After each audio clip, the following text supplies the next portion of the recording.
In the long night of the Antarctic winter, a photographer's flash illuminates a haunting sight.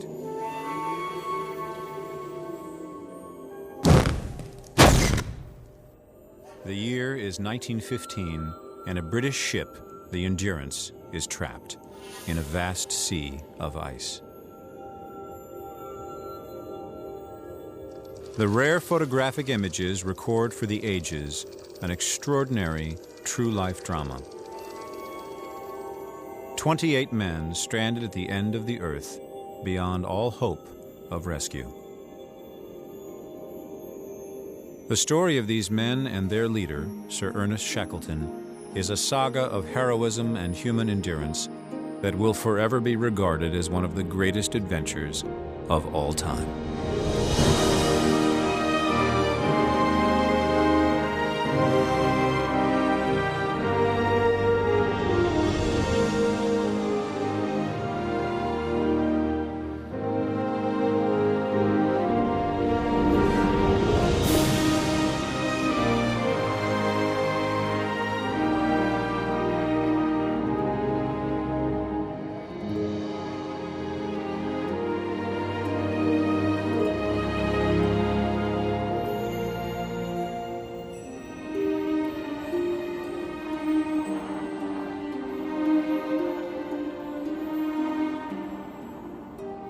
Surrounded by immense ice floes, gripped by perpetual cold, no place on Earth is more hostile to life than Antarctica.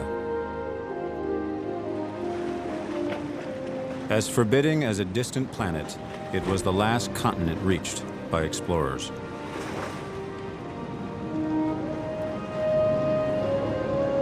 For some, like Ernest Shackleton, this frozen realm at the bottom of the world became an obsession. I felt strangely drawn to the mysterious south.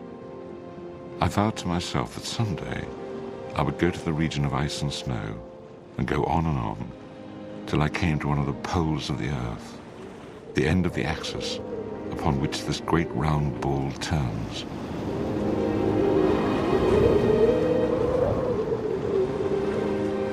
Shackleton attempted to reach the South Pole twice, only to have it claimed first by others.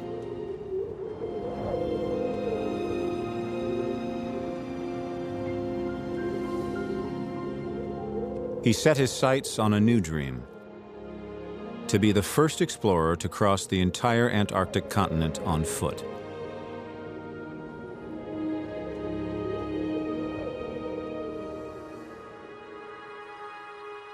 But exploration here was unlike anywhere else. The early explorers encountered winds of nearly 100 miles per hour and temperatures that plummeted to minus 70 degrees.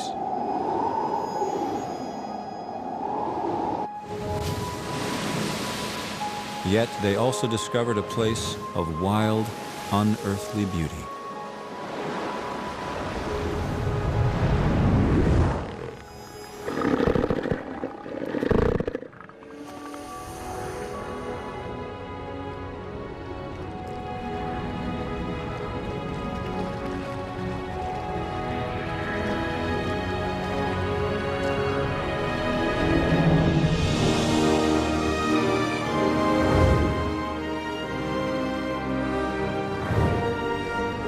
For Shackleton and others who ventured south, the gateway to the Antarctic was a remote island of rock and ice called South Georgia.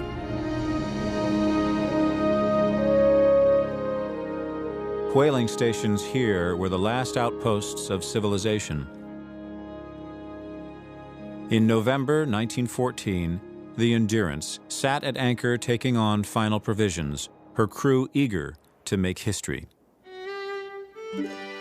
Born in Ireland, already a British national hero, Ernest Shackleton was a man of towering ambition and boundless optimism. He saw his expedition as the last great polar journey of the heroic age of exploration. By dog sled, he would travel 1,500 miles across the continent. But to reach the starting point at Vassal Bay, he would have to navigate the uncharted waters of the Weddell Sea. The trip would be documented using both still and motion picture cameras by Australian Frank Hurley, who would go to any extreme to get a shot. Shackleton handpicked most of his crew in England, including trusted friend Frank Wild and the ship's captain, Frank Worsley. He is said to have posted an unusual recruitment notice. Men wanted for hazardous journey, small wages, bitter cold, safe return, doubtful. 5,000 volunteered, but in all, it was a company of just 27 scientists, officers, and seamen.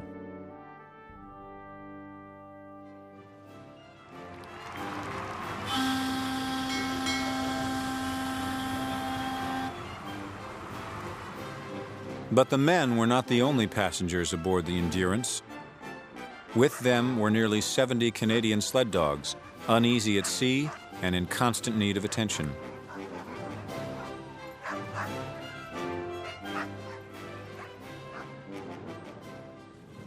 Despite warnings from the whalers that ice conditions were the worst in memory, they set out from South Georgia on December 5th, 1914. As land receded, they lost all contact with the outside world. Only 2 days later, they encountered ominous signs. Unexpected patches of sea ice and enormous icebergs.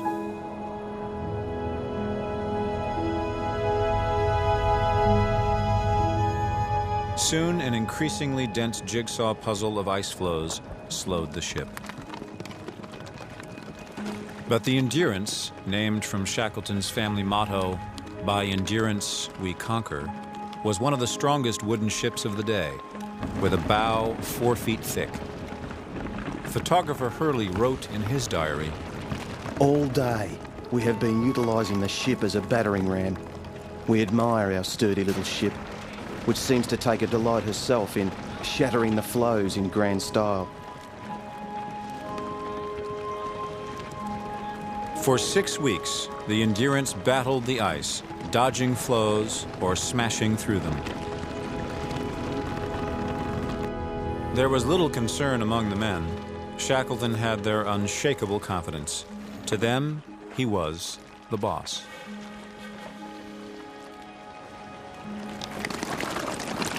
But as they headed deeper into the Weddell Sea, ice compressed around the ship. To save fuel, Shackleton stopped the engines. When the temperature dropped sharply, it sealed their fate. The Endurance was frozen solid in a sea of ice.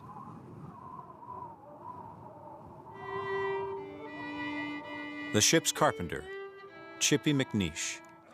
We tried to cut away the ice, but it was no use. I would not give us much chance of ever getting away. They were trapped, alone, with no means to contact the outside world for help. The ship's doctor, Alexander Macklin. Shackleton showed one of his sparks of real greatness. He did not show the slightest sign of disappointment. He told us simply and calmly that we must winter in the pack. When the ice broke up in spring, they would sail on. As Hurley recorded, life took on an almost pleasant routine. Like schoolboys, they occupied themselves with games.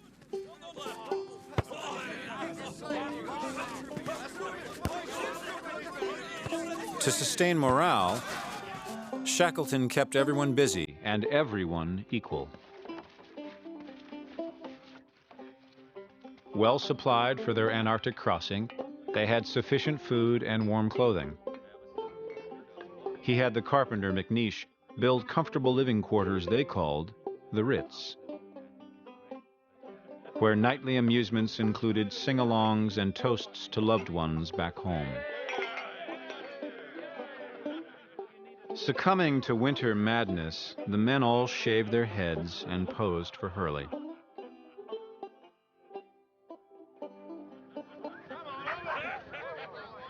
The sled dogs became their companions and a source of unending entertainment. They took well to the snow and slept in ice caves and so-called dogloos.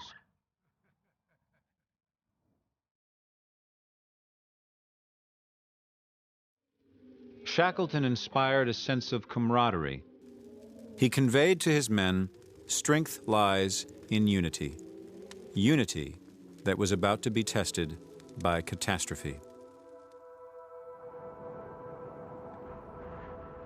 As spring approached and the ice continued to move, it did not free the Endurance, but instead began to crush her.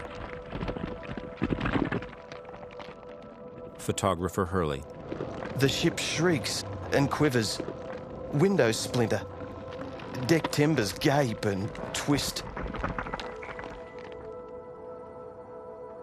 Shackleton confided to Worsley. The ship can't live in this, Skipper. It's only a matter of time. What the ice gets, the ice keeps. Shackleton realized the Endurance was going down. He gave the order, abandon ship. They salvaged what was vital, leaving behind their most precious belongings.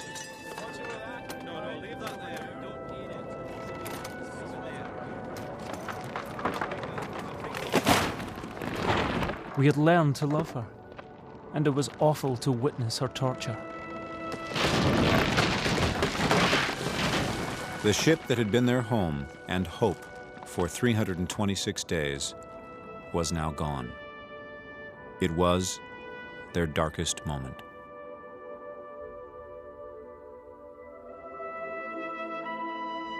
They were now forced to camp on the ice. As always with him, what had happened had happened. Now this was in the past, and he looked to the future. His dream now dashed, Shackleton set a new goal: to save every life. Twice they made exhausting efforts to march to safety, hauling the lifeboats, but the ice proved impassable. They could only hope that the ice floe beneath them would drift closer to land.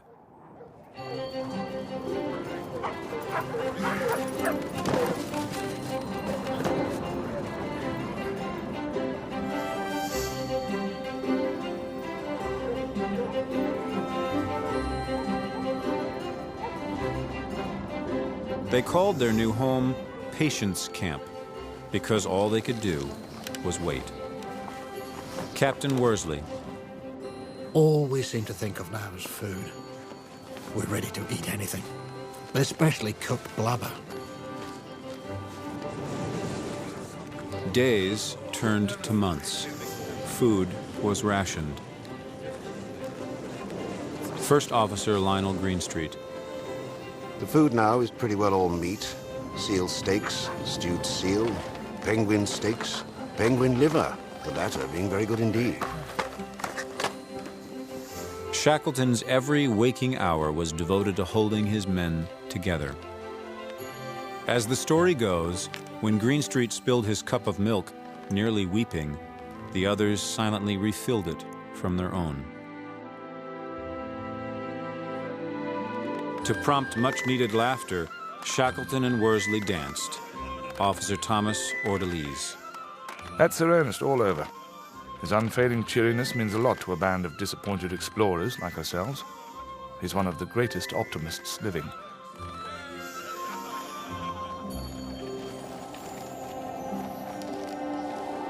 But the men were growing weary. Their clothes always wet. Their hunger never satisfied. McNeish. I'm sitting in my bag writing this, and my hands are just about frostbitten. It is hard lying down every night, cold and hungry.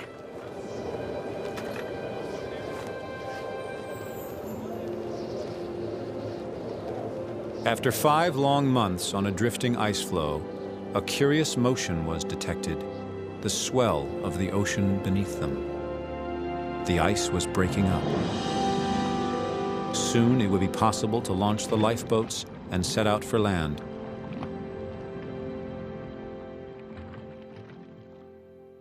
Captain Worsley calculated they had drifted 600 miles toward the Antarctic Peninsula and islands at its tip.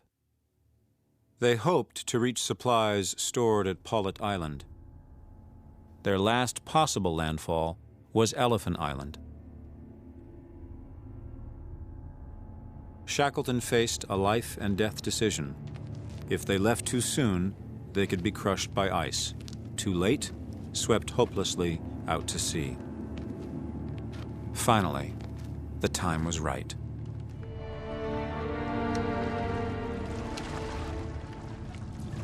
Seaman William Bakewell. Our first day in the water was one of the coldest and most dangerous of the expedition. The ice was running riot. It was a hard race to keep our boats in the open leads. We had many narrow escapes from being crushed, and the larger masses of the pack would come together.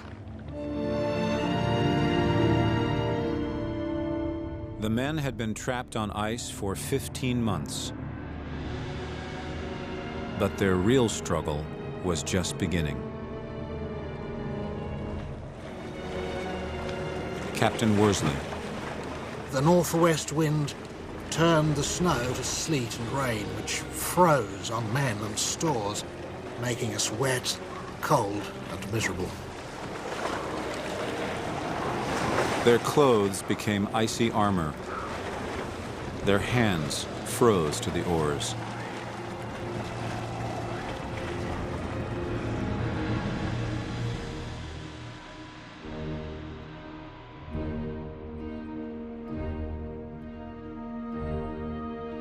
In the gathering dusk of the first night at sea, Shackleton ordered his men onto a small floe.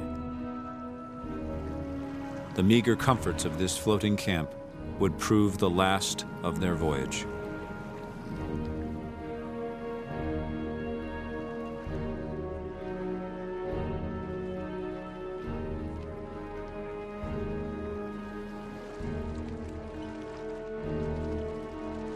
Among floes too small for a camp, they were now confined to the crowded boats day and night.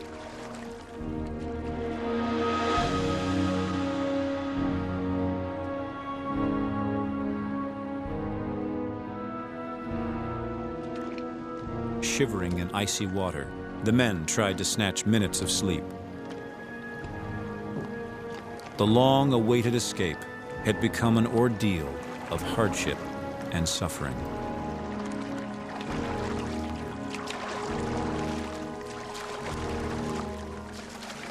On the fourth day, under hazy sunshine, Worsley balanced against the mast and took the first navigational sight the weather had allowed. Not a single mile had been gained. Instead, the currents had carried them backwards 30 miles.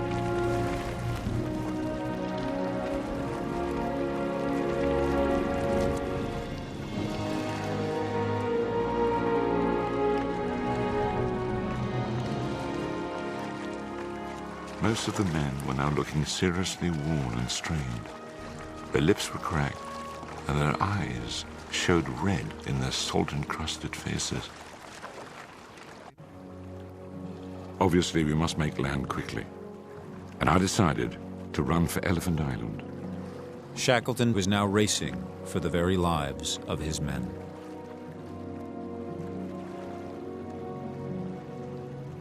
At dawn on the sixth day, the sleepless men at last beheld a glorious sight.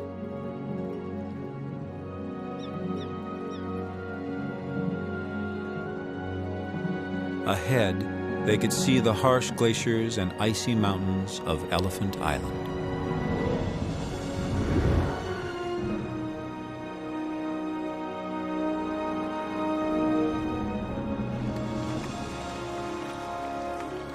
But as they approached the rocky coast, they encountered a tidal current so strong they could make no headway.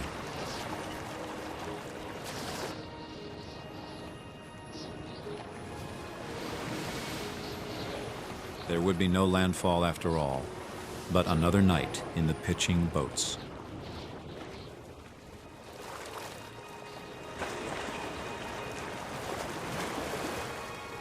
Shackleton, who had barely slept since leaving Patience Camp, would call it a stern night.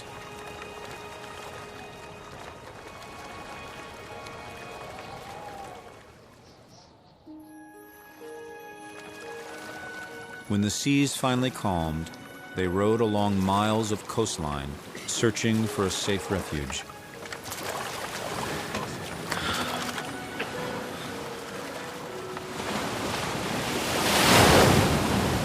They sighted a narrow beach of surf-beaten rocks. 2 days and nights without drink or hot food had played havoc with most of the men. I decided that we must face the hazards of this unattractive landing place.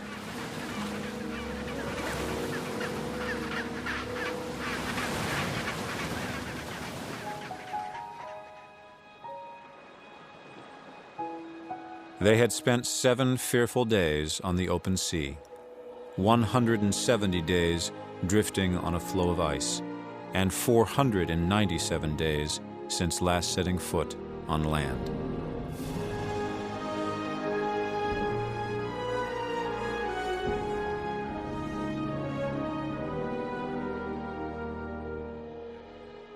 But this remote island offered no hope of rescue. Shackleton decided on a desperate gamble. He ordered McNeish to strengthen the largest lifeboat and add a sheltering deck. Skillfully, the carpenter prepared the battered boat for a long voyage. Shackleton would try the impossible, an 800-mile sail in a lifeboat across the roughest seas on Earth back to the whaling stations of South Georgia, the only direction permitted by winds and currents.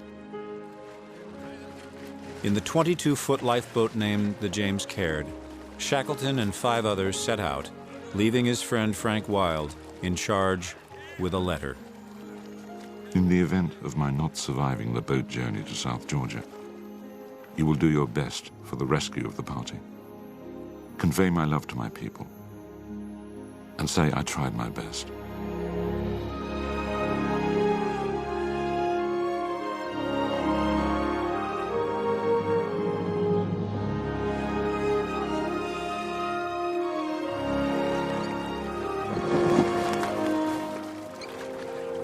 The Caird set out on a day of rare sunshine that made the waters sparkle and dance.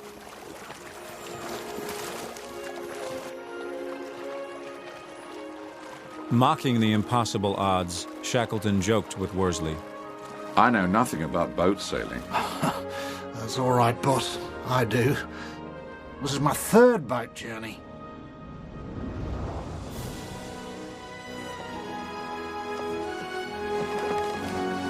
The routine was 3 men on deck and 3 men in bags deluding themselves that they were sleeping. Going below the canvas decking was a dreaded ordeal. The waterlogged space was only 5 by 7 feet.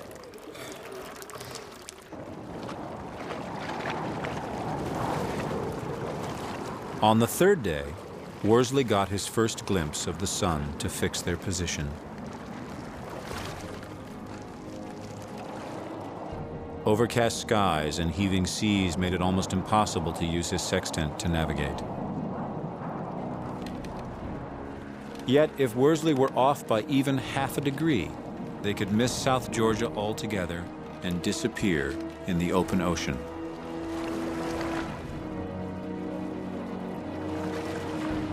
The seas began to rise.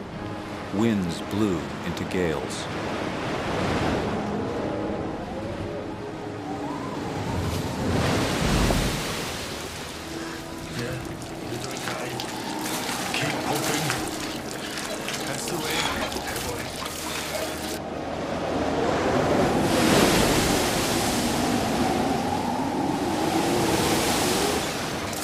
We were getting soaked on an average every 3 or 4 minutes.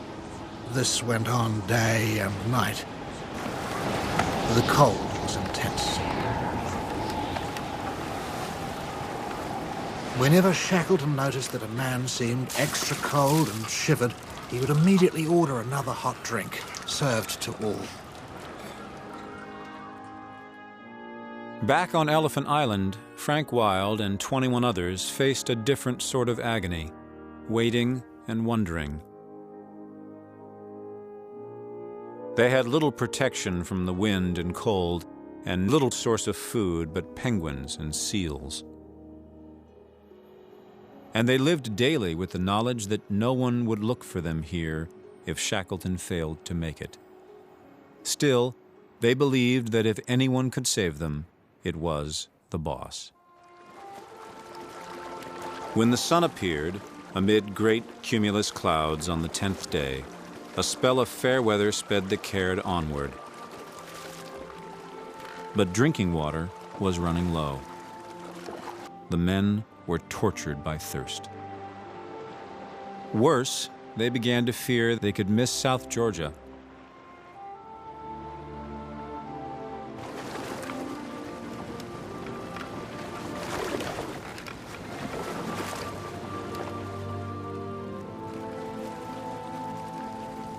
The boat had been damaged by the gales and was leaking badly. Yet, a promising sign appeared.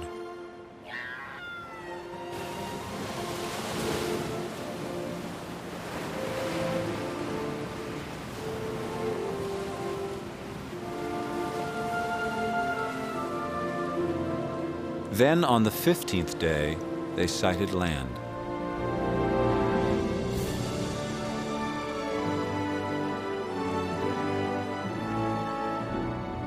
Across 800 miles of storm-tossed seas, Worsley had somehow found South Georgia. We looked at each other with cheerful, foolish grins. The thoughts uppermost were, we've done it.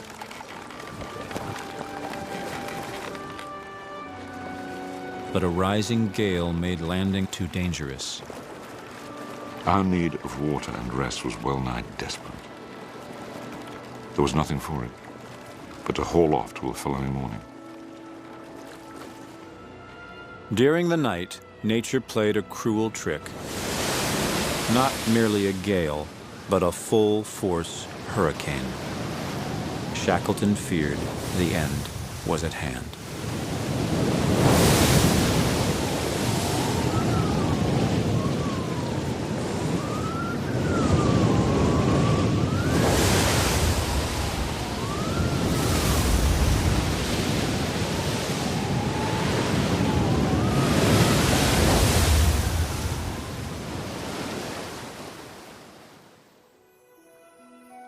But when the morning dawned, miraculously, the wind had died, and they headed for shore.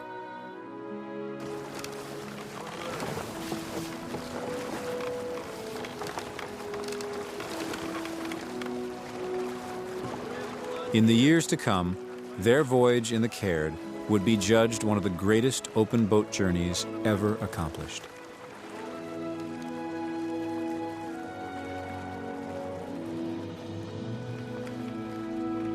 "17 days after leaving Elephant Island, they spotted a small, sheltered cove. In a minute or two, we were inside. And in the gathering darkness, the James Caird ran in on its swell and touched the beach. It was a splendid moment.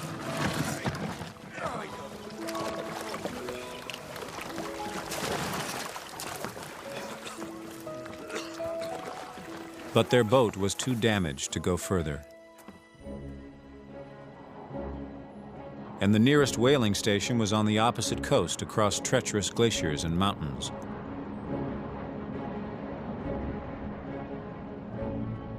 Shackleton had no choice but to attempt crossing the uncharted interior on foot.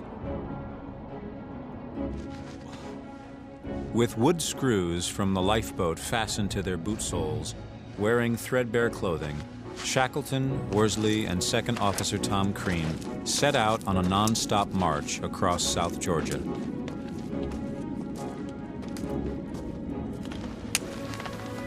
They carried just 3 days' provisions, 2 compasses, a rope, and a carpenter's adze to be used as an ice axe.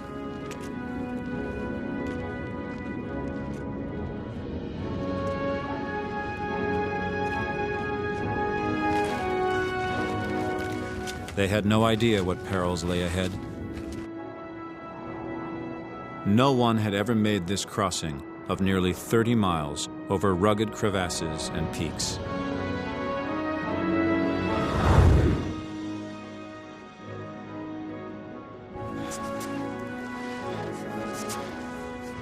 With the end of the first day approaching, they found themselves facing a long and steep descent from a high pass. They could not stop for fear of freezing at that altitude.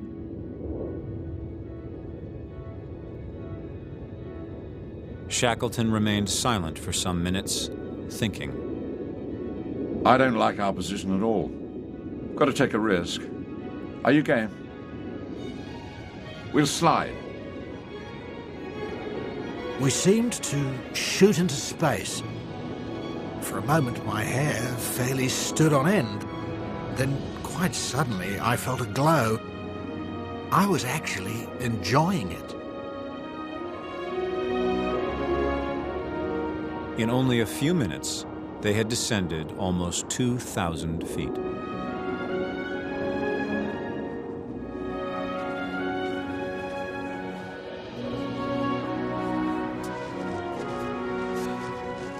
On the second morning, after 27 hours of climbing, Shackleton, Worsley, and Crean struggled up a steep slope.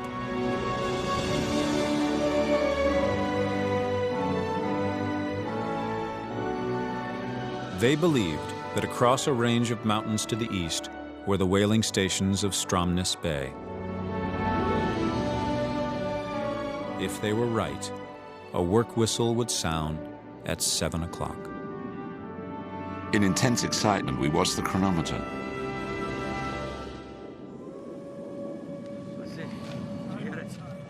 Right to the minute, the steam whistle came to us, borne clearly on the wind.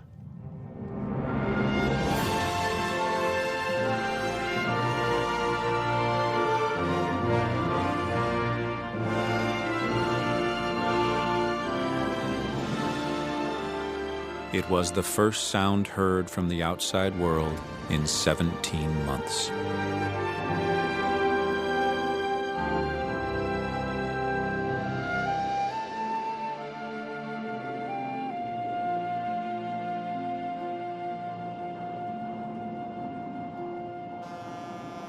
Nearly a century later, on South Georgia, at the same landfall made by Shackleton in the James Caird, a ship arrives carrying 3 of today's most accomplished mountaineers.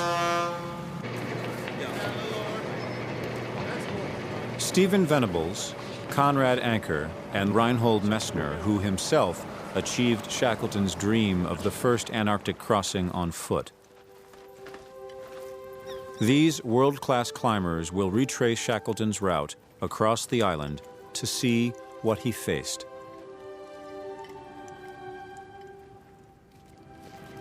All share the same motivation. Ernest Shackleton has long been their hero.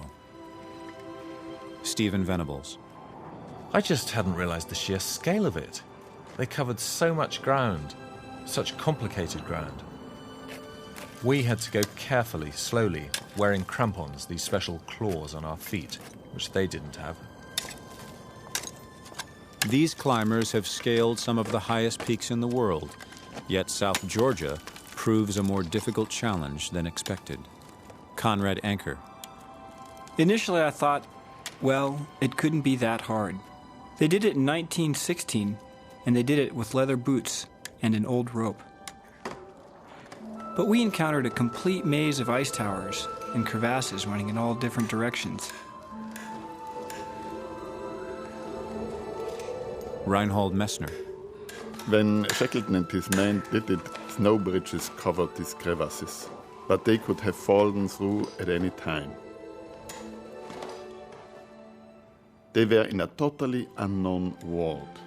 They didn't know what to expect.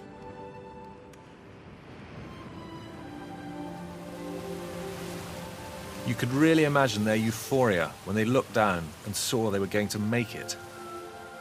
They got through by ingenuity and sheer determination.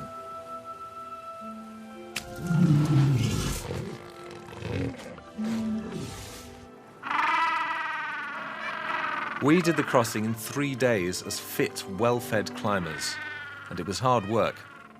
They did it in 36 hours without rest, their feet still numb from the boat's journey. Given the condition they were in and the difficulty of the climb, it's phenomenal they were able to do it at all. There aren't many stories of human endurance that compare to this one. Shackleton converted his disappointment into an incredible odyssey of survival and turned failure into triumph. As the story goes, Shackleton and his men were led by an old Norwegian whaler to the station manager's home, their faces gray with blubber smoke, hair matted with salt. "Who are you?" asked the manager. The man said quietly, "My name is Shackleton." The manager turned away and wept. The worst was finally over for Shackleton, but his every thought was with the men he left behind.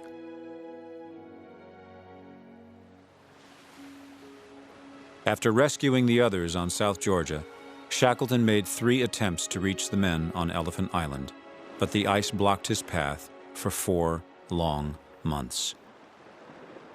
For Wild and his men, all hope was fading. They began to think the unthinkable.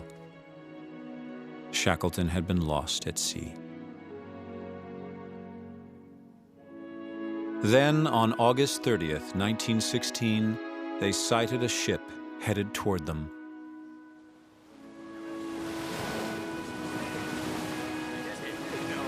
When the boat was within hearing distance, they called out in unison,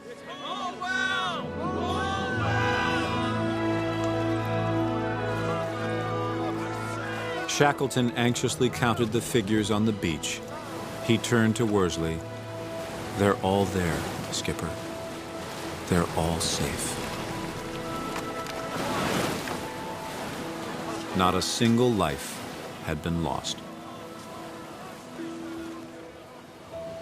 The story of Shackleton and his men is an epic of the human spirit, of 27 men driven bravely by the will to live, of one leader determined heroically to save them all, no matter what.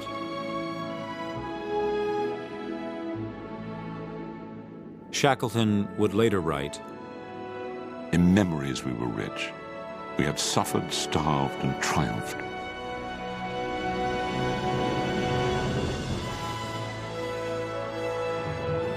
We had seen God in his splendors, heard the text that nature renders. We had reached the soul of man.